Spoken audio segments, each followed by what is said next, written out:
Hello, this is Dr. Gretchen Kubacki from PCOS Wellness coming to you today to talk about PCOS and sleep, and specifically all of the problems that women with PCOS have with sleep. We tend, not surprisingly, to have way more problems with sleep than the average person does. So what is exactly a problem with sleep? Because it can mean different things to different people. And the first thing is just what we call insomnia. So insomnia is anytime that you're having a hard time falling asleep, staying asleep, or waking up at a reasonable hour after you've had enough sleep. How do we define enough sleep? Great question. Well, most people would say 8 hours. Duh, right? Everybody knows that. Well, the truth is that's not what's real for most people. A lot of us who have chronic illness, PCOS in particular, we need more like 9 hours. Yeah, 9 hours. Do you know how much sleep you're getting? I bet it's not 9 hours. One of the best ways to track on how much you are getting in terms of sleep quality and quantity is to download the Sleep Tracker app, which I know is on iOS. It's available for free. There is a premium version, of course. But you set this up by your bedside and it will track on how many hours of sleep you're getting, what your sleep quality is, and whether or not you are snoring. Snoring is an important factor in sleep because women with PCOS have more obstructive sleep apnea than other people do. Obstructive sleep apnea, or OSA for short, is that thing where you wake up like snoring, having trouble breathing. Maybe it's you, maybe it's your bed partner, maybe it's both of you.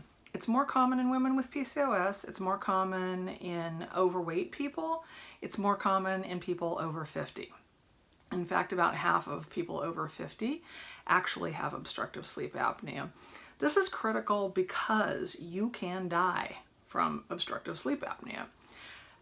So it's not just that somebody's cute or annoying or whatever because of the sleep apnea, but when you repeatedly, and this can happen dozens of times over the course of a night, even hundreds of times, you are cutting off oxygen from the brain and you are disrupting the rhythm of the heart. And ultimately, while it's not a guaranteed fatality, it is one cause of death. And I actually have known someone who died of obstructive sleep apnea. It can be treated with something called a CPAP machine, which is a mask you wear on your face. And there are many different styles of masks, and it covers typically your mouth or your nose and your mouth.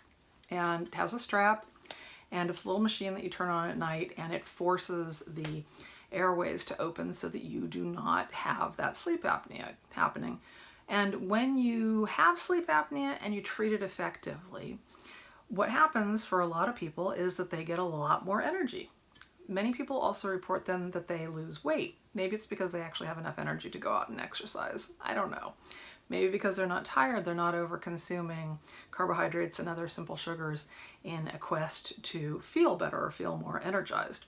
But in any case, that is one major thing that you need to know about in PCOS.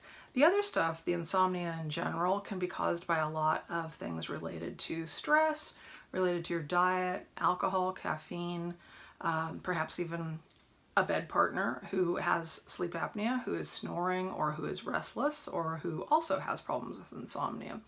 So this is just a little tidbit, mostly about obstructive sleep apnea and PCOS. And check out my next video, which is going to be talking a little bit more about insomnia. Be sure to join me on the PCOS Psychology page on Facebook, where I appear regularly and answer questions. And also check back on my YouTube channel, PCOS Wellness, and looking forward to seeing you and hearing what it is that you are interested in hearing about. I will respond to your questions. Thank you.